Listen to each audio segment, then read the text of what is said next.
دین کی بنیاد کے اوپر کیے ہوئے فیصلے نسلوں تک اپنا اثر رکھتے ہیں۔ ہماری زندگیوں کی بے برکتی کہ ہمارے فیصلے دین کی بنیاد کے اوپر نہیں، سٹیٹس، دولت، جاہ و جلال اور کئی بنیادیں ہیں جو ہم نے گھڑ لی ہیں، ان کے اوپر ہمارے فیصلے کیے جاتے ہیں۔ شادی کی تقریبات میں سب سے بڑا بہانہ کیا ہوتا ہے کہ میرے بچوں نے کیا، میں نے نہیں کیا۔ بچے نہیں مانتے تھے۔ کوئی کہتا ہے کہ لڑکے والوں کی طرف سے ڈیمانڈ تھی، تم اپنی غلطی کے خود ذمہ دار ہو۔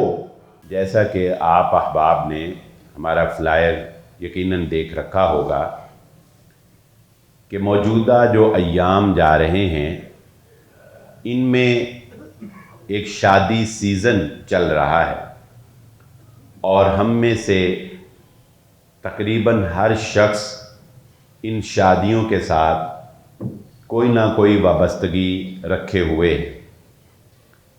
ان حالات میں یہ جاننا بہت ضروری ہے کہ ہماری یہ شادیاں اسلامی تعلیمات کی روشنی میں کیا حیثیت رکھتی ہیں۔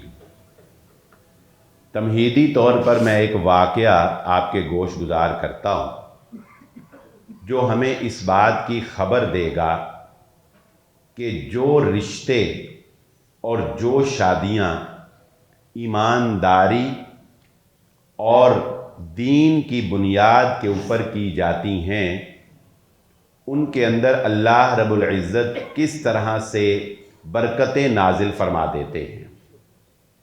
حضرت عمر بن خطاب رضی اللہ تعالی عنہ راتوں کو گشت کیا کرتے تھے۔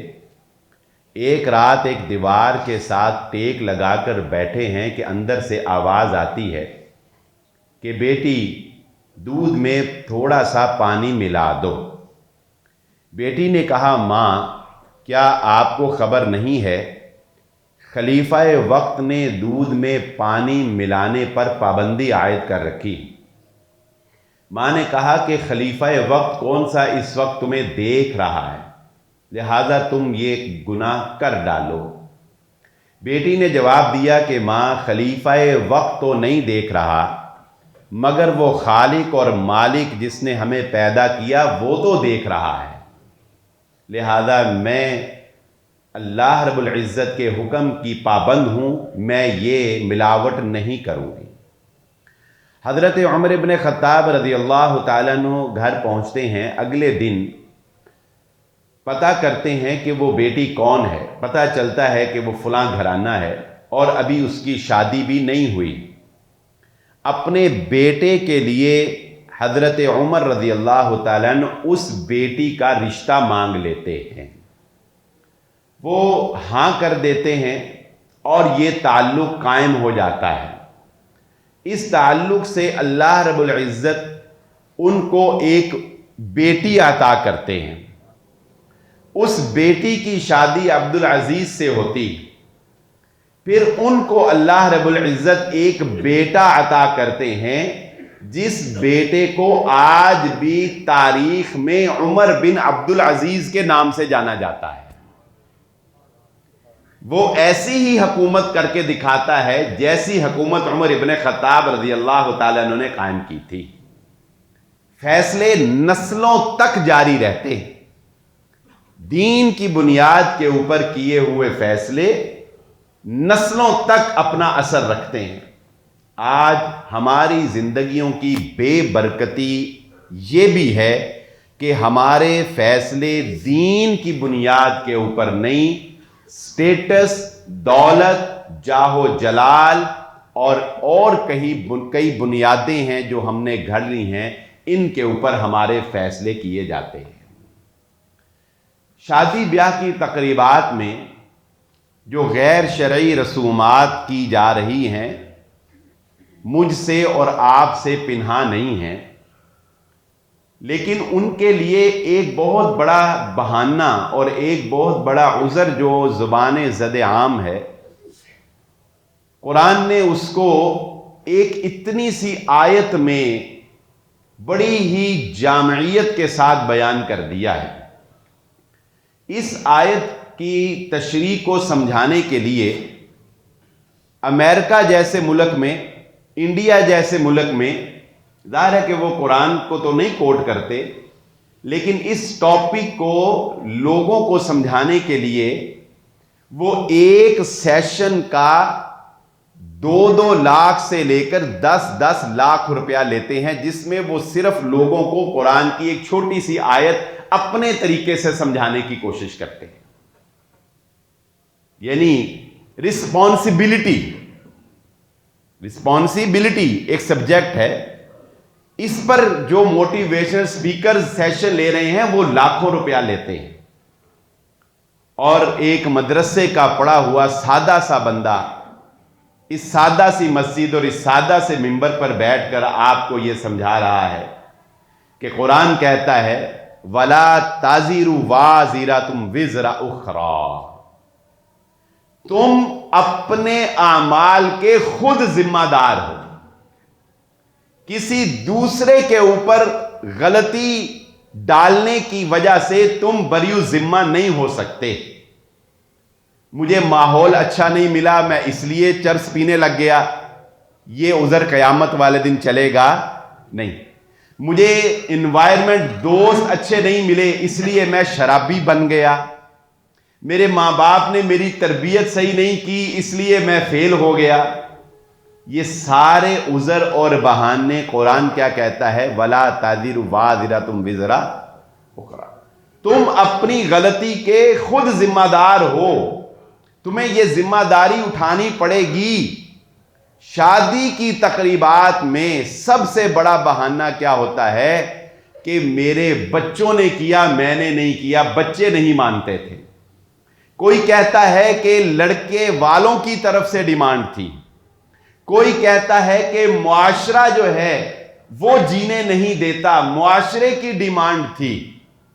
یہ سارے عذر اور یہ سارے بہانے قیامت والے دن اللہ کے سامنے صرف اس ایک آیت کے تناظر میں فیل ہو جائیں گے کہ تمہاری بیٹے کی شادی کے اوپر یا تمہاری بیٹی کی شادی کے اوپر جو بھی ناچ گانا ہوا، جو بھی میوزک چلا، جو بھی غیر شرعی کام ہوئے، اس کا ذمہ دار نہ تمہارا بیٹا بنے گا قیامت والے دن، نہ یہ معاشرہ بنے گا قیامت والے دن، نہ سوسائٹی بنے گی، نہ کوئی ساس سسر بنے گا۔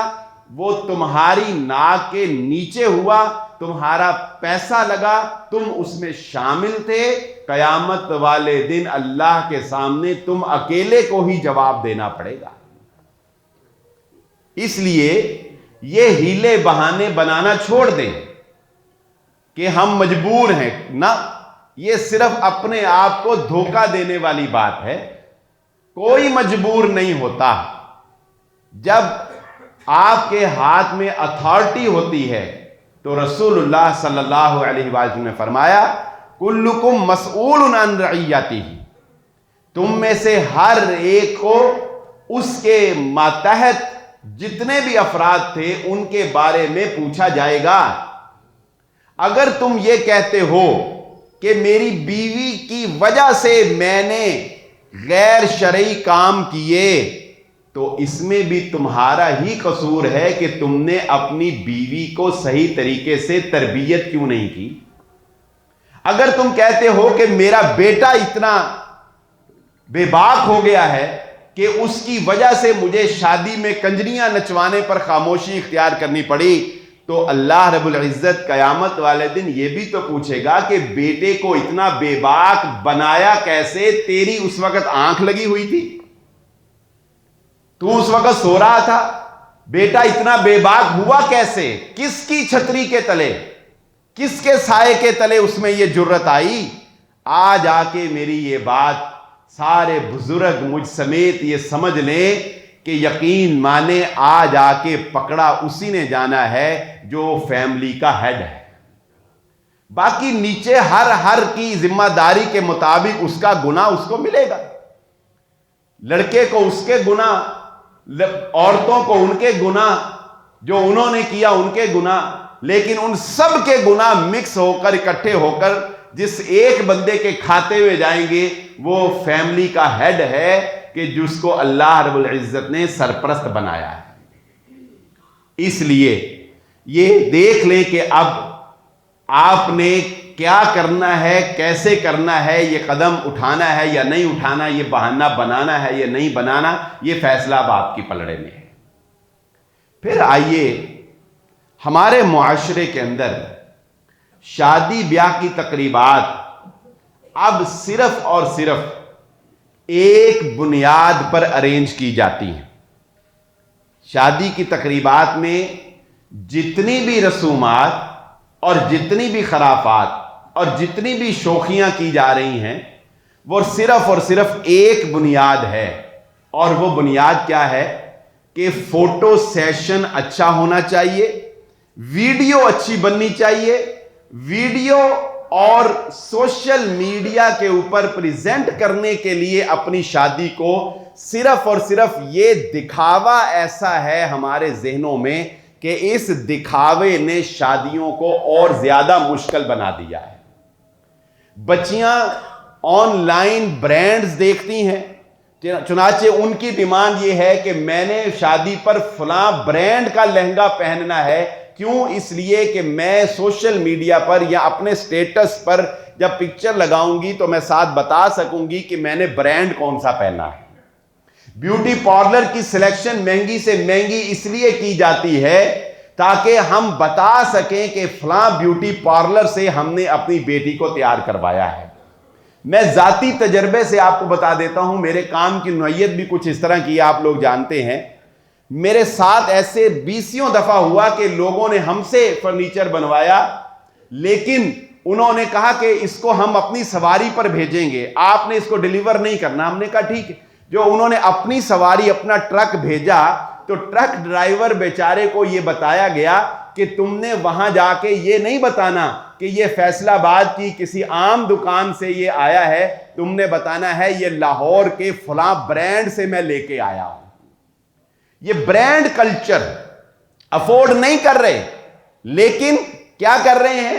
شو یہی کر رہے ہیں کہ ہم برانڈ سے آئے۔ یہ برانڈ کلچر کیوں ہے؟ یہ برانڈ کلچر اس سوشل میڈیا کے دکھاوے کی وجہ سے ہمارے گلوں کا پھندا بن چکا ہے۔ پھر ایسے نئے کام ان شادیوں کے اندر ایڈ کیے جا رہے ہیں کہ یقین مانیے ہمارے ساتھ ایک کیمرہ مین اٹیچ تھا، وہ شادیوں کے ایونٹ بھی کرتا تھا۔ تو اس نے ایک دفعہ میں نے اس سے پوچھا کہ آپ اتنی شادیوں کے ایونٹ کرتے ہیں تو کوئی تاثرات بتائیں، آپ شادیوں پہ کیا فیلنگ آپ کی ہوتی ہیں؟ تو وہ مجھے کہنے لگا کہ بعض شادیوں پر ہم اتنا ڈر رہے ہوتے ہیں کہ ہم دعا کر رہے ہوتے ہیں کہ یا اللہ ہمیں یہاں سے جلدی نکال دے، اس سے پہلے کہ ان کے اوپر تیرا کوئی عذاب نازل ہو جائے۔ کہتا ہے کہ اس قدر وہاں پہ ہمیں خوف ہوتا ہے کہ کہیں ان کے اوپر ابھی اللہ کا کوئی عذاب نہ نازل ہو جائے۔ اس قدر بےہودگی اور اس قدر بے حیائی اور اس قدر خرافات اور گناہوں کا بازار شادیوں کے اوپر روا رکھا جاتا ہے۔ پھر ہم لوگ مذہبی ٹچ دینے کے بہت عادی ہیں نا، ہم ہر کام میں مذہبی ٹچ کو ضرور رکھتے ہیں، کیونکہ ہم نے ملک اسلامی جمہوریہ پاکستان لا الہ الا اللہ کے نام پر حاصل کیا ہے، تو اب ہم نے شادیوں میں بھی ایک مذہبی ٹچ دیا۔ ہم اس کو مذہبی سمجھتے تو نہیں، لیکن میں ایک عام پبلکلی بات کر رہا ہوں کہ ہمارے معاشرے میں قوالی کو بھی ایک مذہبی ٹچ سمجھا جاتا ہے، حالانکہ وہ ہے تو نہیں ہے، سراسر وہ بھی ایک اضافہ ہے۔ لیکن اب ہم نے شادیوں میں قوالی نائٹ کے نام کے اوپر ناچ گانے کو مذہب کے ساتھ جوڑ دیا ہے کہ کوئی بات نہیں ہے تو قوالی کے نام کے اوپر ڈانس بھی کرو، قوالی کے نام کے اوپر ناچو گاؤ۔ کتنی ہی ایسی ویڈیوز آپ کی سوشل میڈیا کے اوپر وائرل ہوئیں کہ جو بچیوں نے شادیوں کے اوپر ڈانس کیا تھا۔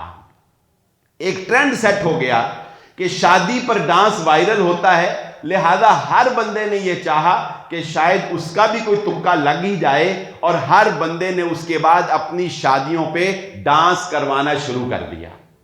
اور اللہ کی نعمتوں کی ناقدری اگر کسی نے دیکھنی ہو، اللہ کی نعمتوں کی ناقدری اگر کسی نے دیکھنی ہو، ہمارے بزرگ ہمیں یہ سکھاتے رہے، اور آج بھی آپ یقیناً اس پہ عمل پیرا ہوں گے، کہ کوئی بسکٹ، کوئی روٹی کا ٹکڑا اگر زمین پہ گر جاتا تھا نا تو ہمیں کہتے تھے کہ اس کو اٹھاؤ، تو ہم اس کو اٹھاتے تھے، تو بزرگ بتاتے تھے کہ بیٹا رزق کی ناقدری نہیں کرتے، رزق کی ناقدری نہیں کرتے۔ تو میں یہ سمجھتا ہوں کہ اللہ رب العزت کے دیے ہوئے رزق کی سب سے بڑی ناقدری اور ناشکری اگر آپ نے دیکھنی ہو تو وہ پیسے جو شادی بیاہ کی تقریبات میں ڈھول کی تھاپ پر لٹائے جاتے ہیں، وہ سب سے بڑی ناقدری ہے جو اللہ کے دیے ہوئے مال کی ہم لوگ کرتے ہیں، کہ اللہ کے دیے ہوئے مال کو ہم پیروں کے اندر روند رہے ہوتے ہیں، اور ہم یہ ثابت کر رہے ہوتے ہیں کہ اللہ دیکھ ہم ببانگے دہل تیرے ناشکرے بندے ہیں، ہمیں کوئی قدر نہیں ہے اس دولت کی جو تو نے ہمیں دی، جس کے لیے لوگ بیچارے ترس رہے ہیں، جن کے پاس 2 وقت کا کھانا نہیں ہے، وہ بچیاں جو اپنے گھروں میں مال کی کمی کی وجہ سے کمواری بیٹھی ہوئی ہیں، ہمارے وہ مسلمان بھائی جو اس مال کی قلت کی وجہ سے غزہ کے اندر اور دیگر مقامات کے اندر بلک بلک کے جانیں دے رہے ہیں، ہم اللہ کی نافرمانی علی اعلان کر کے کہتے ہیں کہ یہ دیکھ ہم اس پیسے کو، اس دولت کو کس طرح سے ناشکری کے ساتھ لوٹا رہے ہیں۔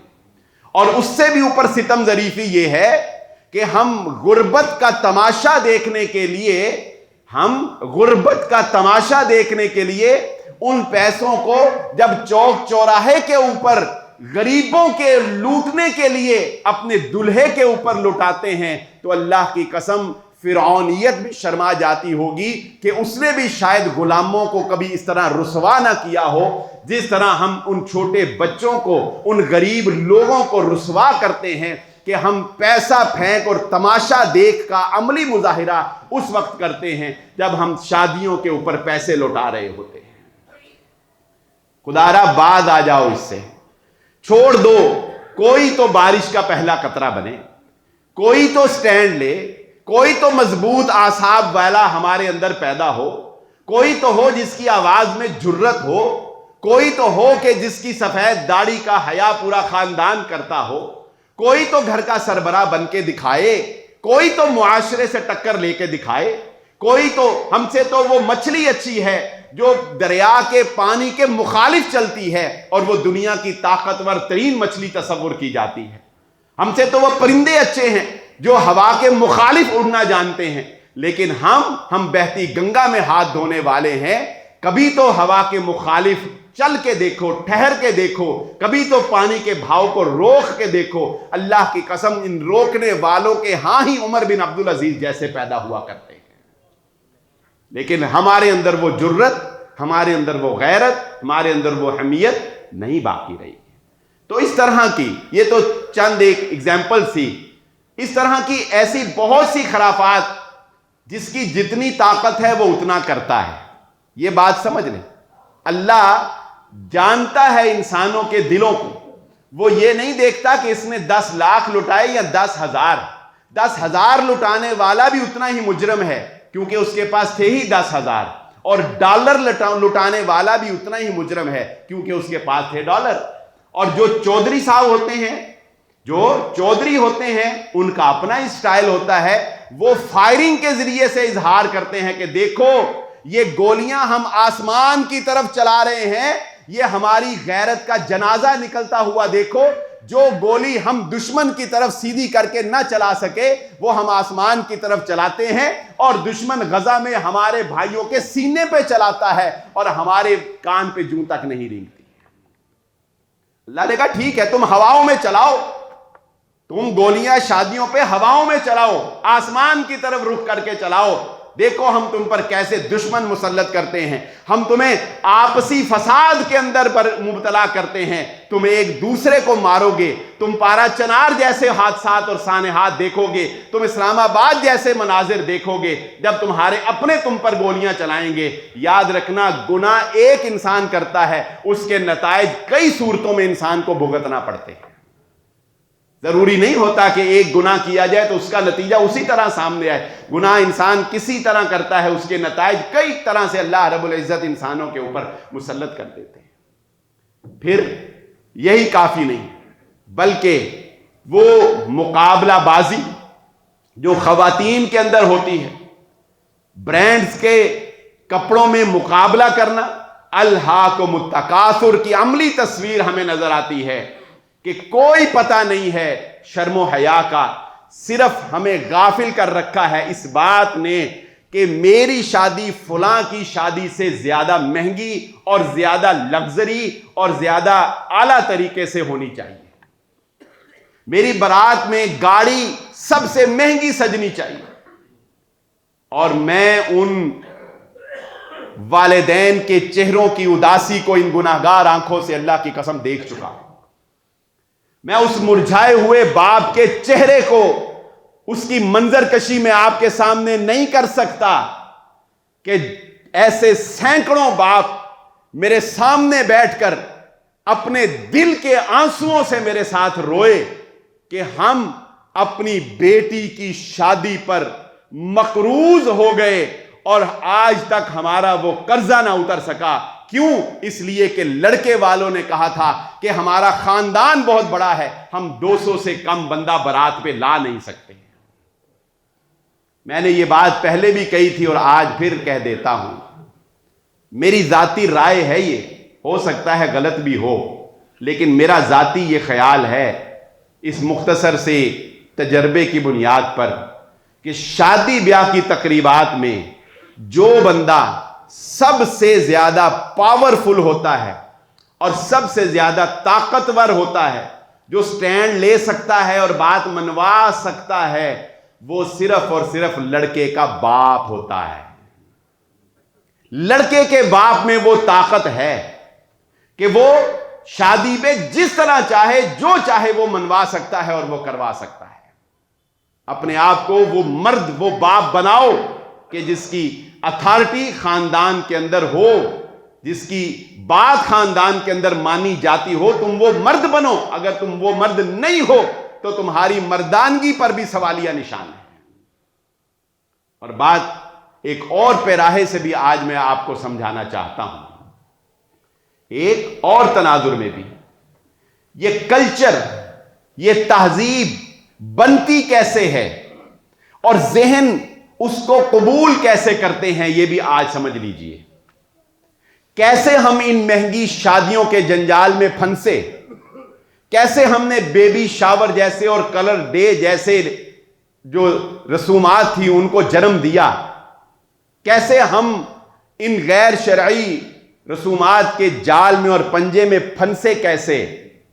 یہ میں ایک مختصر سی مثال سے آپ کو سمجھا دیتا ہوں.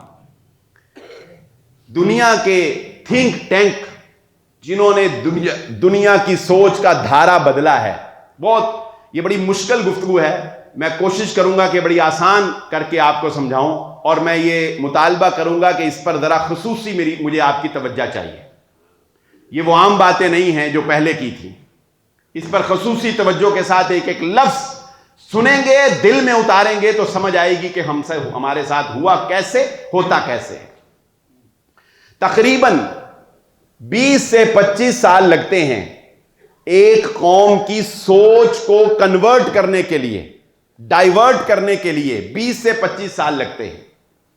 سوچ بدلنے کے لیے ماہرین فن، جنہیں آپ کہہ سکتے ہیں کہ شیطان کے پیروکار، یہ کہتے ہیں سوچ بدلنے کے لیے سب سے پہلے عقیدہ بدلنا پڑتا ہے. عقیدہ جیسا ہوتا ہے اس کے مطابق انسان کا عمل ہوتا ہے. عمل عقیدے کو ظاہر کرتا ہے، یاد رکھنا. ہم ایسے ہی نہیں آپ کے سامنے عقیدے کا زور دیتے. آپ کہتے ہوں گے یہ اہل حدیث ہر وقت عقیدے کی بات کیوں کرتے ہیں، عقیدہ مضبوط، عقیدہ کہتے ہیں نا، عقیدہ مضبوط کرو. عمل عقیدے کی بنیاد پہ ڈیولپ ہوتا ہے. اور ماہرین کہتے ہیں اگر تم عمل میں تبدیلی چاہتے ہو تو لوگوں کا عقیدہ، لوگوں کا نظریہ بدل دو. مثال سے ایک بات سمجھا دیتا ہوں. مثال کے طور پہ اگر ایک مرد کسی غیر محرم بے پردہ عورت کو دیکھتا ہے اور دیکھتے ہی فوراً وہ اپنی نظریں نیچے کر لیتا ہے، تو نظروں کا جھکانا یہ اس کے عقیدے کو ظاہر کرتا ہے. یہ عمل اس کے عقیدے کی وجہ سے ہوا ہے. برین اتنا فاسٹ ہے کہ سیکنڈز کے اندر اس نے اس کو کمانڈ دے دی اور اس نے اس کے عقیدے کے مطابق اس کی نظروں کو جھکا دیا. کیوں؟ اس لیے کہ یہ نظریں جھکانا، اس کے پیچھے برین نے کتنی تیزی سے کام کیا. جب اس نے غیر محرم کو دیکھا، فوراً اس کے برین نے اس کو بتایا کہ تو جس اللہ کو مانتا ہے اس اللہ نے قرآن میں کہا ہے سورہ نور میں کہ اے مردو، اے ایمان والو، اے محمد صلی اللہ علیہ وسلم قل للمؤمنین، اے نبی صلی اللہ علیہ وسلم ایمان والوں کو کہہ دو کہ اپنی نظروں کو جھکا کر رکھیں. اسے فوراً یاد آیا کہ میں جس اللہ کو مانتا ہوں اس نے قرآن میں نظریں جھکانے کا حکم دیا ہے. اللہ پر ایمان اس نے اس کو مجبور کیا کہ وہ نظریں جھکائے. اگر وہ نظریں نہیں جھکاتا تو اس کا دوسرا ایلیمنٹ فوراً برین اس کو بتائے گا اگر تو نظریں نہیں جھکاتا اور اس کو دیکھتا ہے تو اسی رب پر جس پر تیرا ایمان ہے وہ قیامت کے روز تجھے جہنم میں اس کی سزا دے سکتا ہے.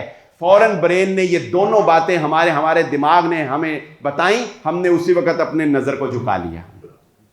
نظر کو جھکانے کا عمل کس وجہ سے ہوا؟ عقیدے کی وجہ سے. اور اگر عقیدہ یہ ہو کہ یہ دنیا عارضی ہے، اس کو فل انجوائے کرو، قیامت کا کوئی تصور نہیں، جو ہوگا دیکھی جائے گی، میں آزاد ہوں اس دنیا کو انجوائے کرنے کے لیے، تو کیا یہ نظر جھکے گی؟ یہ نظر نہیں جھکے گی. کیوں؟ کیونکہ پیچھے عقیدہ نہیں ہے اللہ کا، اللہ پر ایمان کا عقیدہ نہیں ہے. مغربی معاشرے نے صرف عمل پیدا نہیں کیا، صرف عقیدہ تبدیل کیا، لوگوں کا نظریہ تبدیل کیا. انہوں نے لوگوں کو یہ بتایا کہ مذہب چھوڑ دو، اب صرف انسان کی آزادی ہی اس کا دین ہے، انسان ایک آزادانہ زندگی گزار لے، یہی سب کچھ ہے. فنڈامنٹل رائٹس کے نام کے اوپر یا ہیومن رائٹس کے نام کے اوپر یا فریڈم کے نام کے اوپر انہوں نے اسی کو دین بنایا. سو جب انسان وہ 17ویں صدی میں جب وہ مذہب سے آزاد ہوئے تو اب جب انسان آزاد ہے تو پھر وہ اپنی آزادی کو انجوائے کرنے کے لیے بچوں کی پرورش کیوں کرے گا؟ وہ اسے ڈے سینٹر میں داخل کروائے گا. اور اگر ایک بچے کی ترقی میں ماں باپ رکاوٹ بن رہے ہیں تو وہ ان کی خدمت کیوں کرے گا؟ نہ اسے اللہ کا خوف، نہ اسے آخرت کا خوف، نہ اسے کوئی اخلاقیات تو وہ ہیں جو اس کی آزادی نے طے کی، اور وہ یہ چاہتا ہے کہ میں انجوائے کروں لائف کو. چنانچہ وہ ماں باپ کو بھی اولڈ ہاؤس میں داخل کروائے گا. گویا کہ یہ سارا جو پیچھے ہمیں عمل نظر آ رہا ہے یہ اصل جنگ عقیدے کی جنگ ہے. عقیدہ تبدیل کر دیا ہمارا. اب ہماری سوچ اگر یہ بن گئی جو کہ انہوں نے وہاں پر بنائی کہ پہلے کیریئر ہے، پہلے دولت ہے، پہلے بچے کو اس کے پاؤں پہ کھڑا کرنا ہے، شادی کرنے کے لیے اتنا سرمایہ ہوگا تو شادی کریں گے، تو مجھے بتائیے اب جب یہ نظریہ اور یہ عقیدہ بن جائے گا تو پھر کوئی بندہ سادگی کے ساتھ شادی کرنے کے لیے تیار ہوگا؟ عقیدہ بن گیا، نظریہ چینج ہو گیا نا. ہمارا نظریہ چینج ہو گیا. ہم نے کیا سوچا؟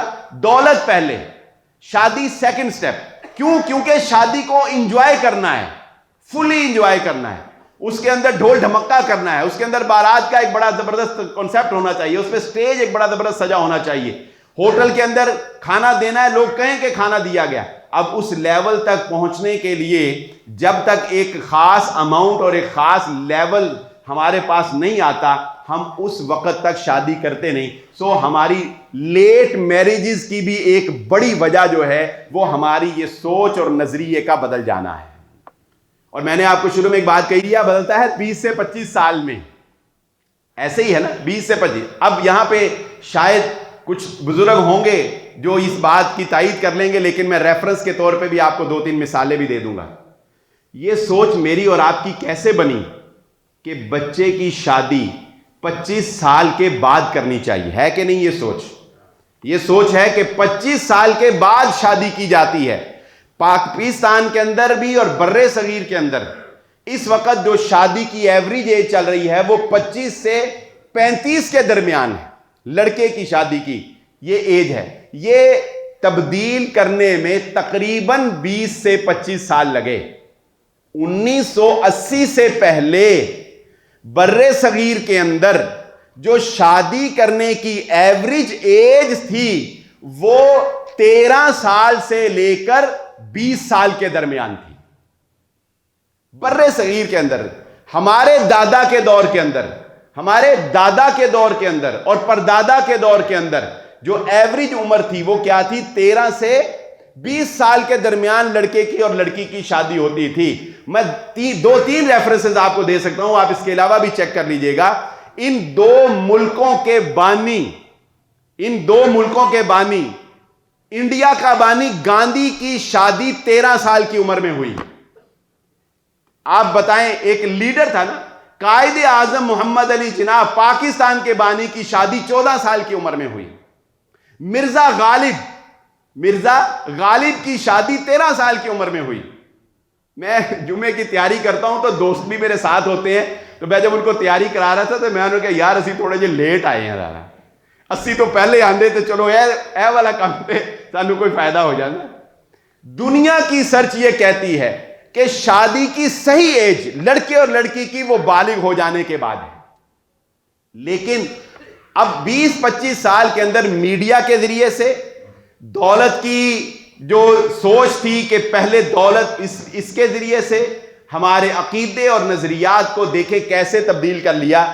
اب اگر کوئی بندہ 16 سال کے اندر اپنے بچے کی شادی کرتا ہے تو یقین مانیے وہ اپریشیٹ نہیں کیا جائے گا، بلکہ لوگ اس پہ تنقید کریں گے اور انگلی اٹھائیں گے کہ ہیں تو اپنے بچے کا کیریئر نہیں سوچیا، تو انہوں پڑھایا نہیں، تو یہ نہیں کیوں کیا. کریں گے کہ نہیں کریں گے؟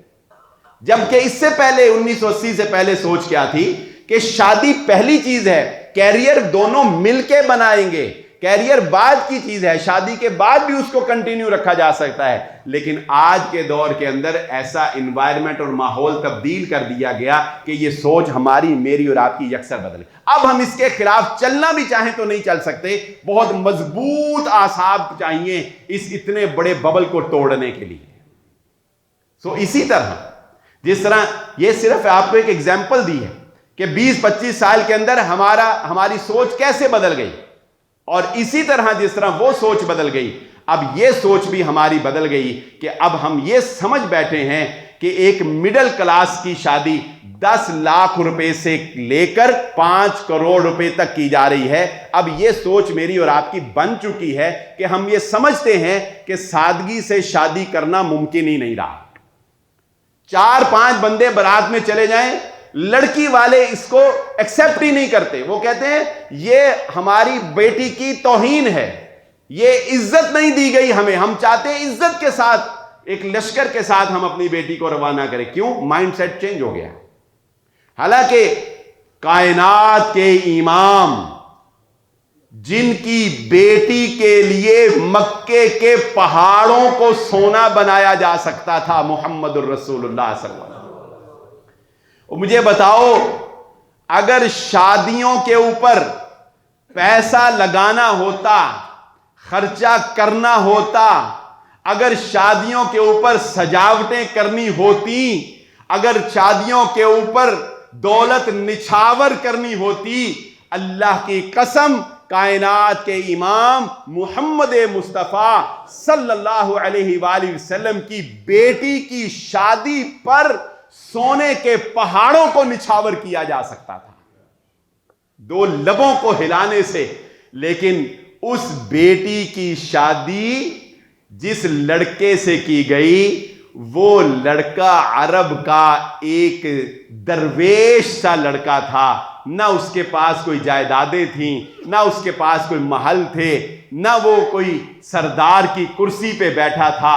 اس کی تو کفالت بھی اس کے سسر نے کی تھی، اور وہ حضرت علی مرتضی رضی اللہ تعالیٰ عنہ کے عقد میں سادگی کے ساتھ دے دی گئی. اس لیے اس ساری گفتگو کا لب لباب اور خلاصہ کلام میں آپ کے گوش گزار کر دوں کہ کہ یہ جو کچھ ہو رہا ہے شادیوں کے اوپر مجھ سے اور آپ سے پنہا نہیں ہے، اور تنگ بھی ہم میں سے ہر بندہ ہے، یہ بھی بات پکی ہے۔ جنہوں نے محنت سے کمایا ہے نا وہ بھی تنگ ہے۔ میں کہتا ہوں ان شادیوں کے اوپر کروڑوں لگاتے ہو، میں یہ نہیں کہتا کہ تم وہ کروڑوں جو شادیوں پہ لگاتے ہو اس کی بجائے تم کوئی ہاسپٹل بنا دو، یا اس کی جگہ تم کسی کی شادی، غریبوں کی شادی کروا دو۔ میں نہیں کہتا، میں کہتا ہوں نہ کرو صدقہ، نہ کرو، بالکل نہ کرو۔ 5 کروڑ تم نے شادی پہ لگانا ہے، میں نہیں کہتا صدقہ کرو، میں کہتا ہوں اس 5 کروڑ سے کاروبار ہی کرو، اور جو تم کاروبار کرو گے اس سے بھی تو کئی لوگوں کا روزگار چلے گا نا، وہ بھی تمہارے کھاتے میں ثواب لکھا جائے گا۔ یہ تو آگ لگا دی تم نے پیسے کو آگ نہ لگاؤ۔ اور یاد رکھنا، جس نبی کے تم ماننے والے ہو، باتوں سے باتیں ذہن میں آتی ہیں، وقت کا خیال بھی ہے، جس نبی محمد مصطفیٰ صلی اللہ علیہ وآلہ وسلم کے تم ماننے والے ہو، اللہ کی قسم نبوی سوچ تمہیں بتانے لگا ہوں۔ نبوی سوچ اگر تمہارے اندر نہیں ہے تو تمہاری محبت میں اور تمہاری اطاعت اور تمہاری فرما برداری میں تمہیں خود سوچنا ہوگا کہ میں کیا کر رہا ہوں۔ نبوی سوچ کیا ہے؟ ساری زندگی محمد عربی صلی اللہ علیہ وسلم کی پڑھ کے دیکھ لو، نبوی سوچ یہاں سے شروع ہوتی ہے، یہاں پہ ختم ہوتی ہے کہ ساری زندگی دوسروں کے کام آنا نبوی سوچ ہے۔ اور لوگوں کو جہنم سے بچایا نبوی سوچ ہے نا۔ کس کو؟ دوسروں کو۔ امت کے لیے اٹھ کے بخشش کی دعائیں کی، کس کے؟ دوسروں کے لیے۔ لوگوں کے کام آنا، لوگوں کے لیے راتوں کو جاگنا، لوگوں کو ظالموں سے بچانا، غریبوں مسکینوں کے کام آنا، لوگوں کو صحیح کاروبار کے طریقے بتانا۔ اپنے نبی کی ساری زندگی پڑھ کے دیکھ لو، نبوی سوچ یہ ہے دوسروں کے کام آنا۔ تمہاری یہ شادیاں، تمہاری یہ مہنگی مہنگی رسومات فیس بک پہ جب لگتی ہیں، اللہ کی قسم جو افورڈ نہیں کرتا اس کا سینہ چیر کے دیکھ لو، اس کا بس نہیں چلتا، وہ گولیوں سے تمہیں اڑا دے۔ انتقام پیدا ہوتا ہے لوگوں کے دلوں میں، احساس کمتری پیدا ہوتی ہے، لوگ ڈپریشن کے مریض بنتے ہیں، بیٹیاں گھروں میں بیمار ہو جاتی ہیں۔ کیوں؟ اس لیے کہ وہ تمہاری مہنگی شادیاں دیکھ کر، وہ جب اپنے ماں باپ کا بجھا ہوا چہرہ دیکھتی ہیں تو وہ شادی سے ہی انکار کر بیٹھتی ہیں، وہ شادی سے ہی متنفر ہو جاتی ہیں۔ کسی طرح بھی آؤ، میں نہیں کہتا چیریٹی کرو، کاروبار کرو، لوگوں کے لیے روزگار کے مواقع فراہم کرو، لیکن لوگوں کے کام آؤ، اپنی سوچ نبوی سوچ بناؤ۔ دوسروں کے لیے جو نہیں جیتا اس کا جینا کوئی جینا نہیں ہے۔ اپنی ذات کے لیے جینا مغرب کا کلچر ہے، وہ تو کسی کی دعوت کر کے راضی نہیں آ، وہ تو کسی کے ساتھ بیٹھ کے کھانا بھی کھانا ہو تو کہتے ہیں اپنا لے کے آ، میں اپنا لے کے آؤں۔ امریکن سسٹم میں ہم جب اسٹوڈنٹ لائف میں تھے تو کہتے تھے امریکن سسٹم پہ کھانا کھائے، کیوں؟ کھانا تو ہوٹل میں سارے کھائیں گے پر بل اپنا اپنا دیں گے۔ یہ امریکن سسٹم نہیں، یہ دوسروں کے لیے قربان ہونا، دوسروں کے لیے جینا سیکھو۔